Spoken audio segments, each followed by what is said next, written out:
목사님이 말씀하신 것처럼 정말 기도가 중요합니다.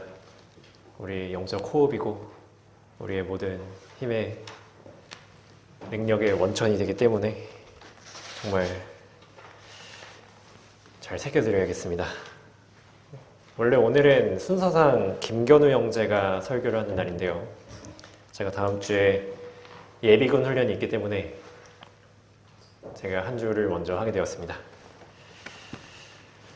오늘 본문 보겠습니다. 본문은 히브리서 12장. 히브리서 12장 11절부터 13절까지를 보겠습니다. 히브리서 12장 11절부터 13절까지를 보겠습니다. 제가 11절 읽을 거고요. 함께 12절과 13절 읽겠습니다. 징계가 당시에는 즐겁지 않고 슬픈 것 같으나 후에 그로 인하여 훈련된 자들에게는 화평한 의의 열매를 맺느니라.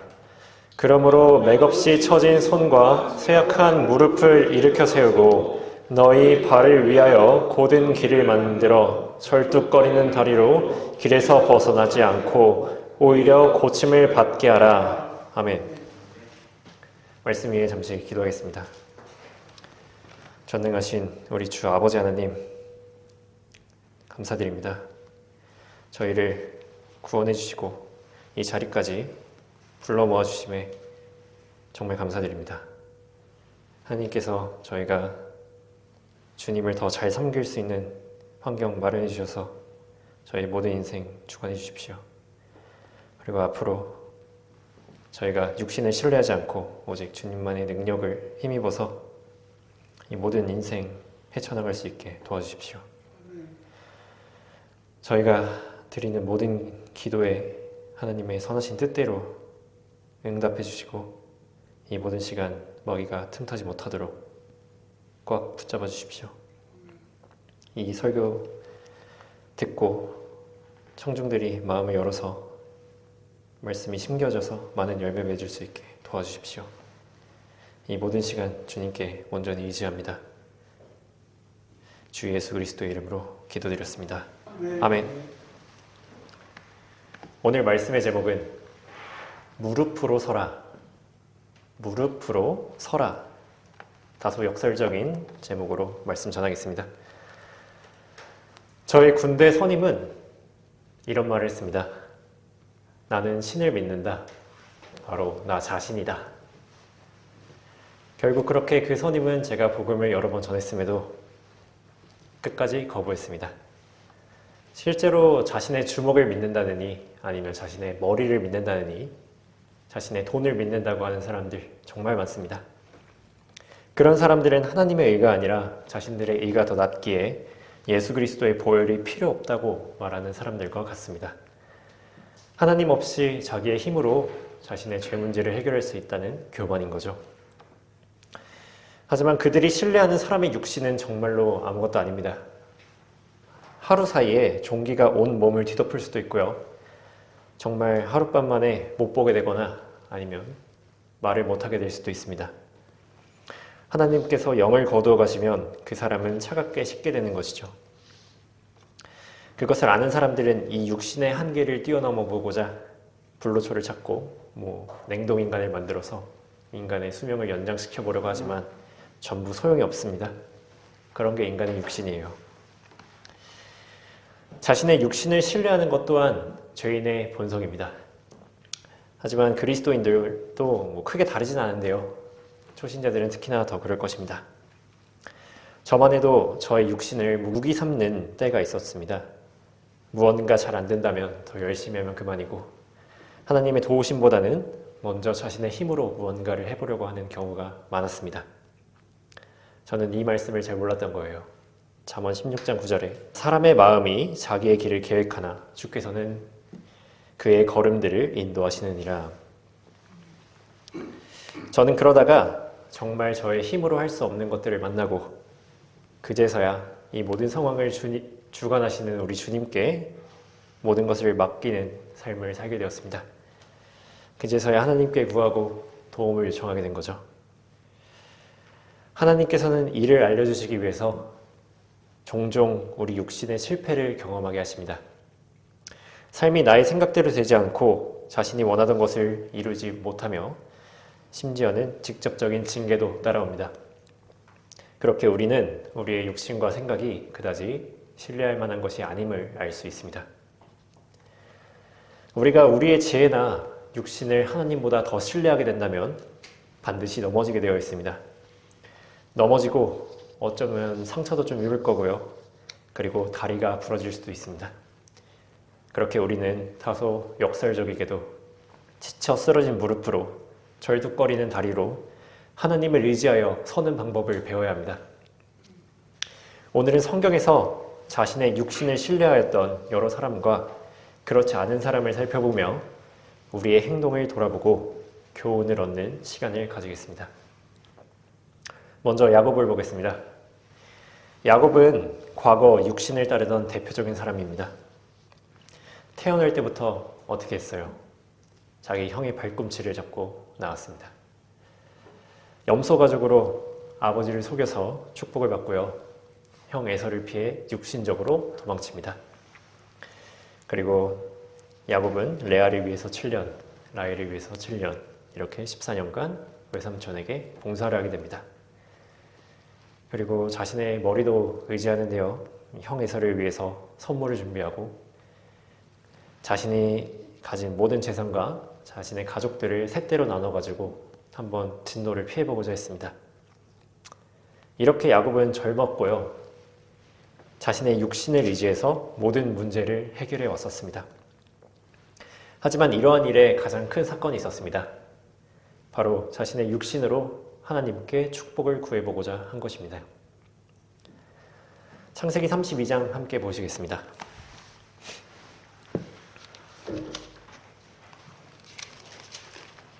창세기 32장 24절 보겠습니다.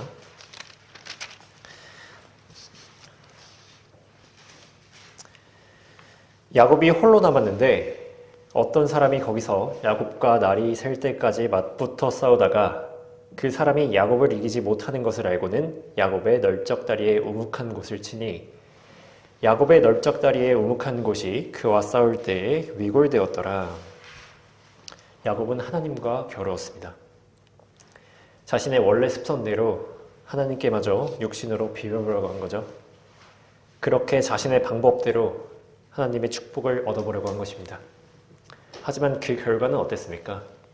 이로 인해 널쩍다리뼈가 위골되는 그런 부상을 맞게 됩니다.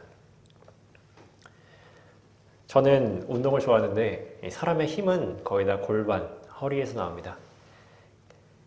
그리고 격투기는 더더욱 그렇죠.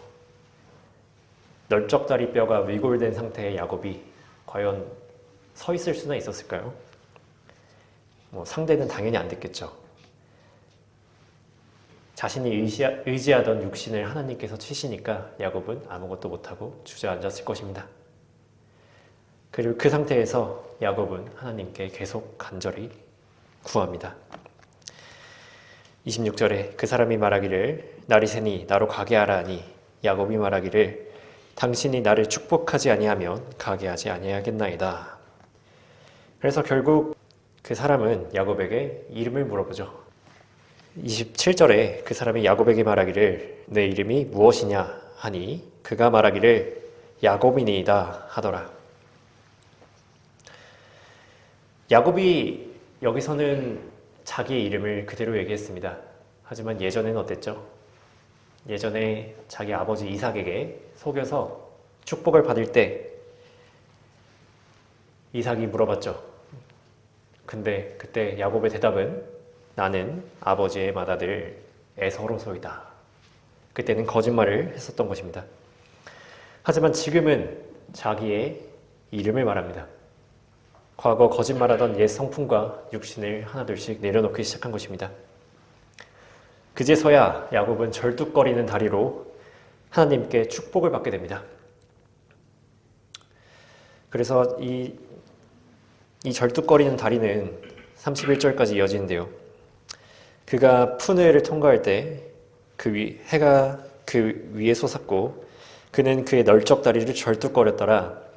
그러므로 이스라엘 자손들이 오늘까지도 널쩍다리의 우묵한 곳에 있는 줄어든 큰 힘줄을 먹지 아니하였으니 이는 그 사람이 야곱의 널쩍다리의 우묵한 곳을 쳐 큰 힘줄이 줄어들었기 때문이라. 창세기를 기록한 모세가 이것을 기록한 시점까지 이스라엘 백성들은 그 우묵한 곳에 힘줄을 먹지 않았습니다. 그러니까 야곱은 이 장애가 일시적이 아니었음을 알 수 있는 것입니다.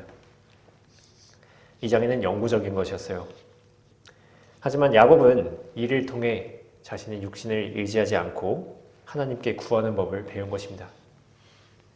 이를 우리가 알 수 있는 것이 야곱이 므낫세와 에프라임을 축복하는 장면이죠. 요셉이 야곱에게 자신의 두 아들인 므낫세와 에프라임을 데려갑니다. 그때 요셉이 장자인 므낫세를 야곱의 오른손에, 차자인 에프라임을 왼손에 가게끔 데려갑니다. 하지만 야곱은 에프라임을 장자인 므낫세보다 앞서 세우고자 했습니다. 그렇기에 의식적으로 손을 반대로 놓아 축복을 하게 돼요. 하지만 그때 야곱의 눈은 나이가 많아서 보지 못하는 상태였습니다. 하지만 야곱은 그 보지 못하는 눈으로 누구보다 바로 보았습니다. 이를 통해서 올바르게 에프라임을 므낫세보다 앞에 세웁니다. 아까 말씀드렸듯이 야곱의 아버지 이삭은 염소털옷에 속았습니다. 야곱이 자기 손등과 목덜미에 염소털을 붙이니까 그 자신의 손을 만져본 그 감촉을 신뢰한 것이죠. 그 대가로 자신이 더 사랑하는 에서에게 축복하지 못했습니다. 하지만 야곱은 만지지도 않았는데 누가 므낫세고 누가 에프라임인지 정확히 알았습니다. 이는 야곱과 하나님의 교제가 풍성했음을 알 수 있는 것입니다. 히브리서 기자도 이를 증거하죠. 히브리서 11장 21절에 믿음으로 야곱은 죽을 때에 요셉의 두 아들 하나하나에게 축복하였으며 이렇게 말씀하셨습니다. 바로 보지 않아도 믿음으로 다 알고 있었던 것입니다. 그 이유가 무엇일까요? 히브리서 11장 21절의 후반부에 그 답이 나옵니다. 믿음으로 야곱은 죽을 때에 요셉의 두 아들 하나하나에게 축복하였으며 그의 지팡이 머리에 의지하여 경배드렸느니라. 바로 위골된 널쩍다리뼈를 가지고 있었기에 지팡이 머리에 의지하고서야 경배할 수 있는 자신의 육신 때문입니다. 영적으로는 하나님의 도우심을 힘입어 경배드릴 수 있었던 것입니다. 그제서야 야곱은 주님의 능력을 힘입어 힘없는 무릎으로 설 수 있게 되었습니다. 이것이 하나님의 치유입니다. 여러분께서도 이런 경험을 해보신 적 있으십니까? 우리의 힘으로 무언가를 해보려고 열심히 노력했지만 한 대 얻어맞고 주님께 무릎을 꿇은 경험 말입니다. 우리가 우리 육신적인 생각과 뜻대로 무언가를 낫게 해보려는 생각은 결코 실현되지 않습니다. 로마서 8장 7절에 육신적인 생각은 하나님과 원수가 되나니 그것은 하나님의 법에 복종하지 않을 뿐만 아니라 실로 할 수도 없음이라 라고 했습니다. 이처럼 육신 안에 있는 사람은 하나님을 기쁘시게 할 수 없는 것입니다. 베드로도 한번 살펴보겠습니다. 제가 보기에 베드로는 예수님의 제자 중 가장 육신적이고 다혈질이었습니다. 본디 직업은 어부였고요. 갈릴리 사람, 즉 어촌계, 그러니까 뱃사람인 거죠. 이러한 베드로는 예수님께서 깨어있으라고 말씀하셨는데도 자고 있을 만큼 육신이 연약한 사람이었습니다. 그런 베드로는 그런 육신을 의지하고 깨어 기도하라는 말씀대로 행하지 않았습니다. 사탄을 어쩌면 자신의 육신으로 이겨볼 수 있겠다라고 생각한 것입니다. 그런 성향은 예수님이 붙잡히실 때까지 이어집니다. 예수님을 잡으러 온 무리들을 향해 베드로가 어떻게 했죠? 베드로는 육신을 사용했습니다. 요한복음 18장 10절에 그때 시몬 베드로가 칼을 빼어 대제사장의 종을 쳐서 그의 오른쪽 귀를 잘라버리더라. 그 종의 이름은 말코더라. 예수님을 잡으러 온 대제사장의 종 말코의 오른쪽 귀를 뺄 만큼 행동대장이었습니다. 그리고 정확히 베드로는 그 연약한 육신으로 예수님을 3번 부인하게 됩니다. 그리고 예수님과 눈을 마주치고 비통하게 울 만큼 낙심한 상황에서 베드로는 다시금 육신을 의지했습니다. 요한복음 21장 3절에 시몬 베드로가 그들에게 말하기를 나는 고기 잡으러 가노라. 베드로는 천상 어부였고요. 3년 반 동안이나 예수님을 따라다녔다 한들 고기 낚는 데는 도가 터 있었을 것입니다. 예수님의 제자의 지위를 잃어버린 베드로가 가족에 있었어요. 가족을 먹여 살려야 될 거 아니에요. 그래서 가장으로서 의지할 것은 자신의 육신과 낚시도구 그 정도라고 생각을 했겠죠. 그렇게 배를 타고 나갔습니다. 하지만 놀랍게도 그날 밤 아무것도 잡지 못합니다. 예수님께서 과거 베드로에게 뭐라고 했죠? 나를 따라오라. 내가 너희로 사람들을 낚는 어부가 되게 하리라. 베드로는 이 말을 무시했습니다. 영의 일을 무시하고 다시금 어부로 돌아가 자신의 육신을 신뢰한 결과는 결코 좋을 수 없습니다. 그렇게 아침까지 베드로는 아무것도 잡지 못합니다. 그러자 바닷가에 서 계신 예수님께서 이렇게 말씀하셨습니다. 요한복음 21장 6절에 주께서 그들에게 말씀하시기를 그물을 배 오른편에 던지라. 그러면 찾으리라고 하시더라. 왜 예수님께서는 그물을 오른편에 던지라고 하셨을까요? 베드로가 지금까지는 왼편에 던졌기 때문입니다. 그리고 왜 왼편에 던졌을까요? 그건 아마 베드로가 왼손잡이였을 것으로 추정됩니다. 오른손잡이 입장에서 배 오른편에 그물을 던지는 게 좀 더 편해요. 이 손을 더 잘 쓸 수 있으니까요. 하지만 베드로는 왼손잡이였고 배 왼편에 그물을 항상 던졌습니다. 베드로가 왼손잡이임을 암시하는 구절이 하나 또 있습니다. 아까 베드로가 말코의 어느 쪽 귀를 베었죠? 오른쪽 귀를 베었습니다. 이 마주본 상황에서 오른손으로 오른쪽 귀를 베는 게 쉬운 일은 아니에요. 그래서 왼손으로 베었을 가능성이 좀 더 높습니다. 그렇게 결국 베드로는 왼손잡이였기에 왼쪽에 그물을 항상 내렸었습니다. 자신의 힘을 신뢰하면서 말입니다. 하지만 오른편에 그물을 내리라는 말씀에 따라 자신의 연약한 오른손으로 그물을 던지게 됩니다. 어부의 경험과 직전의 실패, 그리고 강성한 왼손을 내려놓고 말씀에 따랐습니다. 이렇게 베드로는 맥없이 처진 손을 일으켜 세운 것입니다. 그 결과는 물고기를 153마리나 잡을 정도로 아주 큰 수확이었습니다. 그리고 이때 베드로는 자신과 예수님의 첫 만남을 기억하였을 것입니다. 그날도 밤새 아무것도 잡지 못하다가 깊은 곳으로 가서 그물을 내리라는 말에 순종했더니 많은 물고기를 잡았으니까요. 그렇게 베드로는 다시 주님을 만나고 3번 사랑한다고 고백하게 됩니다. 젊은 날 자신의 마음대로 다니던 베드로가 어떻게 됐어요? 진실로 진실로 내가 네게 말하노니 내가 젊어서는 너의 허리띠를 스스로 두르고 원하는 곳으로 다녔어도 늙으면 내 팔을 벌리고 다른 사람들이 띠를 눌러주며 또 원치 않는 곳으로 너를 데려가리라고 하시더라.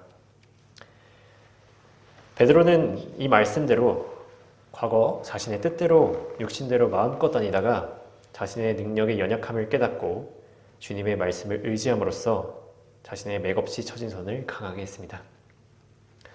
이처럼 우리는 구원받은 이후에도 과거에 자신의 육신을 신뢰하는 습성이 남아있는 것이에요. 결코 자신의 육신을 신뢰하지 마십시오. 연약한 육신은 그다지 신뢰할 것이 되지 못합니다. 이 성경에는 이 외에도 자신의 생각이나 돈을 신뢰한 사람들이 많이 나옵니다. 시리아의 군대대장 문둥병자 나아만도 그랬죠. 자신의 문둥병을 치유하기 위해 이스라엘의 선지자 엘리사에게 많은 돈을 가지고 나아갑니다. 그러자 엘리사는 뜬금없는 소리를 하죠. 요단강에서 7번 씻으라. 그러자 그때 나아만은 자신의 생각을 신뢰합니다. 열왕기하 5장 11절에 나만이 노하여 돌아가며 말하기를 보라 나는 그가 반드시 내게로 나와 서서 주 그의 하나님의 이름을 부르며 그의 손으로 병든 부위를 쳐서 문둥병을 고치리라 생각했노라. 다마스커스의 강 아바나와 파르팔이 이스라엘의 모든 물들보다 낫지 아니하냐. 내가 그 강들에서 씻으면 깨끗해지지 않겠느냐 하고 분노에 차서 돌이켜가니라. 치유받기 위해서는 하나님의 방법대로 해야 됩니다. 하지만 나아만은 자신의 생각대로 해보려고 했습니다. 하지만 이런 거는 지금도 많이 있죠. 많은 교인들이나 종교심을 가진 사람들이 자신이 생각하는 방법대로 하나님께 구원받아보고자 합니다. 하지만 그 결과는 결코 구원받을 수 없습니다. 하나님의 방법에 우리 생각을 맞추어야지 우리 생각에 하나님을 집어넣으려고 하면 안 되는 것입니다. 하나님의 어리석음이 사람들보다 더 지혜롭죠. 시편 94편에서는 11절에 주께서는 사람의 생각을 아시나니 그것들은 허무하도다 라고 단정하셨습니다. 이런 허무한 생각은 결코 신뢰할 것이 되지 못합니다. 하지만 다행히도 나아만은 종들의 권면을 받고 얼른 돌이켜 요단강에 몸을 7번 씻고 낫게 됩니다. 마술사 시몬은 어떤가요? 사도행전 8장 18절에 그러자 시몬이 사도들의 안수함으로 성령을 받는 것을 보고 그들에게 돈을 주며 말하기를 나에게도 이 능력을 주어 누구에게든지 내가 안수하는 사람은 성령을 받을 수 있게 하소서 하니 이렇게 말했습니다. 성령을 주는 사도들의 능력을 자신의 돈으로 사보고자 했던 것입니다. 자신의 돈을 신뢰한 거죠. 하지만 하나님께서 돈이 없어서 우리의 원조를 받아야 하는 분이신가요? 아닙니다. 이 세상의 모든 부를 합쳐도 하나님의 풍요로우심에 비할 수 없습니다. 하지만 지금도 많은 교회들은 돈으로 직분을 사고 팔면서 이 마술사 시몬이 했던 짓을 똑같이 하고 있습니다. 그런 자들의 결말이 어떻게 되겠습니까? 사도행전 8장 20절에 베드로가 그에게 말하기를 너는 내 돈과 더불어 망하라. 이는 내가 하나님의 선물을 돈으로 살 수 있다고 생각하였기 때문이라. 이렇게 말씀하셨습니다. 그 사람들은 그들의 돈과 함께 망할 것입니다. 그렇다면 우리는 하나님의 방법대로 하나님의 선물을 구해야 합니다. 이로써 우리가 성경을 통해 배울 수 있는 것은 우리의 육신, 우리의 생각, 우리의 돈, 이것들은 결코 신뢰할 만한 것이 되지 못한다는 것입니다. 성경은 이를 엄중히 경고합니다. 예레미야 17장 5절에 주가 이같이 말하노라. 사람을 신뢰하는 사람과 육신을 그의 무기로 삼는 사람과 그의 마음이 주로부터 떠나는 사람은 저주를 받으리라.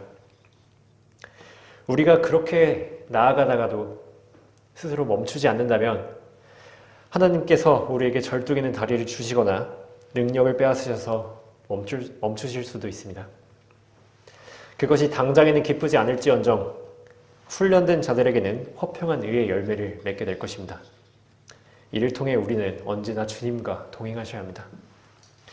그렇다면 우리가 의지해야 될 것은 무엇일까요? 바로 하나님의 능력입니다. 고린도서 10장 4절에 우리의 전쟁 무기는 육신적인 것이 아니요 오직 하나님을 통하여 견고한 요새들을 무너뜨리는 능력이라 이렇게 말씀하셨습니다.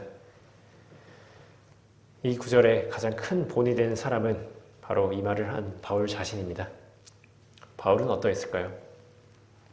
바울은 꽤나 성공한 바리새인이었습니다. 빌립보서 3장 함께 보시겠습니다.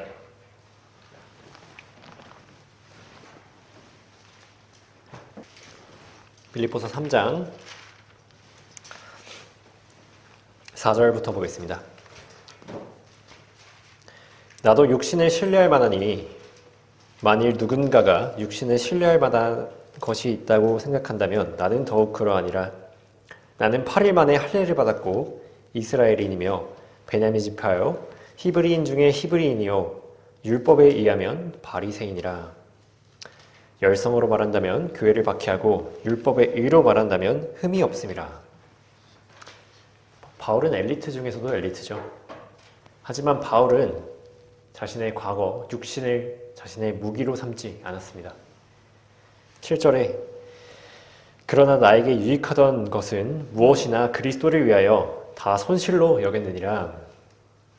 오히려 그 신뢰할 만한 육신을 손실로 여겼습니다. 바로 그리스도를 얻기 위함이라고 8절부터 나옵니다. 만일 자신이 자신의 능력으로 가득 차 있다면 하나님의 능력이 들어갈 틈이 없을 것입니다. 그렇게 정반대로 바울은 자신의 연약함을 자랑하곤 했습니다.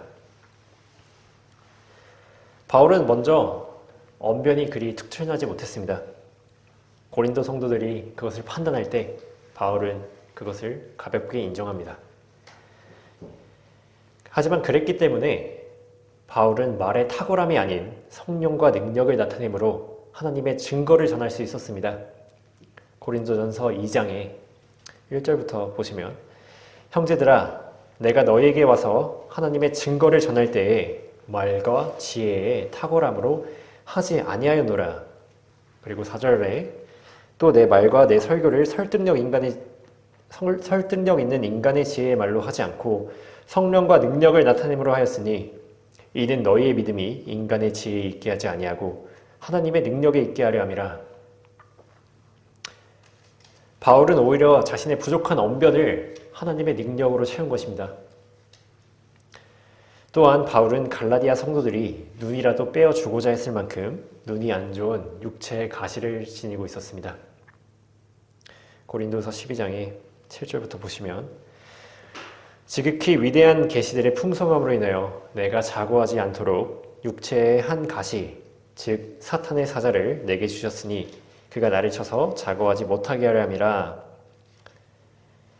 그래서 바울은 이것을 3번이나 없애달라고 간구를 했는데 하나님의 응답은 거절이었습니다. 왜 그랬을까요? 내 은혜가 내게 충분하도다.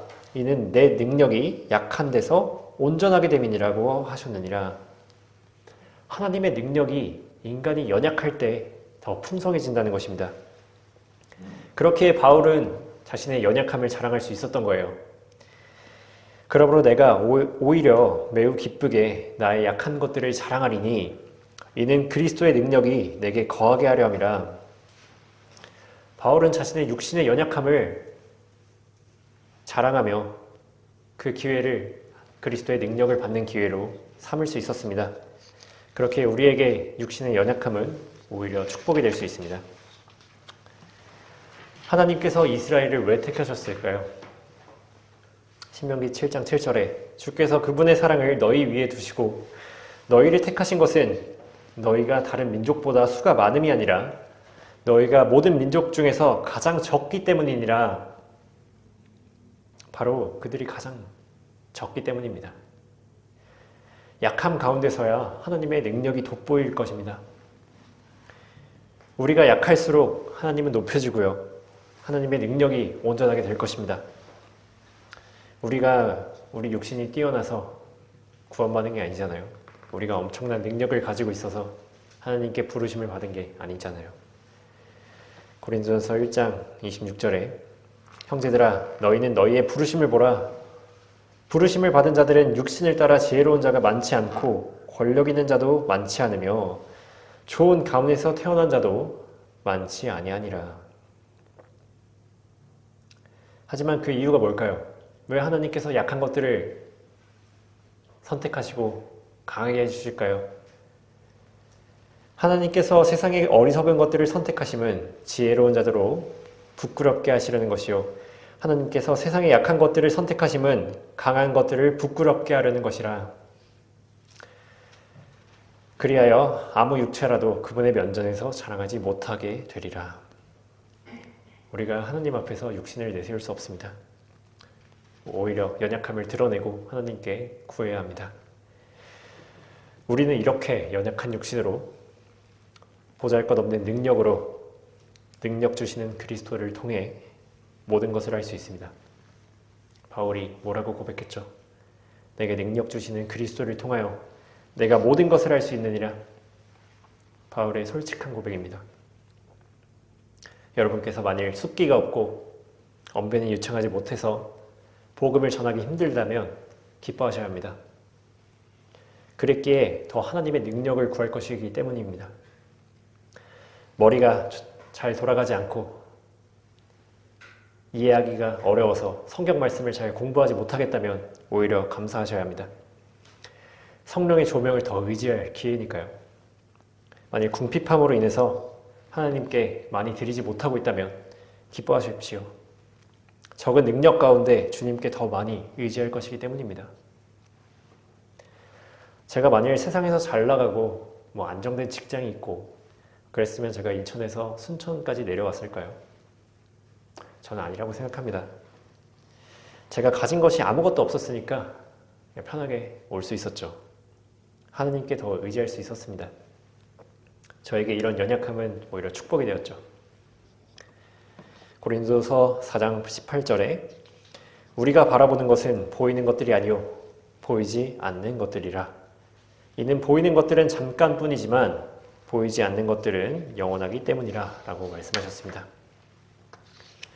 우리가 바라보는 것은 보이는 육신이 아니기에 잠깐 거치는 이 세상이 아니기에 우리는 보이지 않고 영원한 그리스도의 능력으로 모든 것을 할 수 있을 것입니다. 이 믿음으로 바울은 모든 고난을 이겨내었습니다. 우리는 바울의 본을 따라서 우리의 연약함을 자랑하며 부족한 만큼 하나님의 능력을 바라야 합니다. 결론입니다.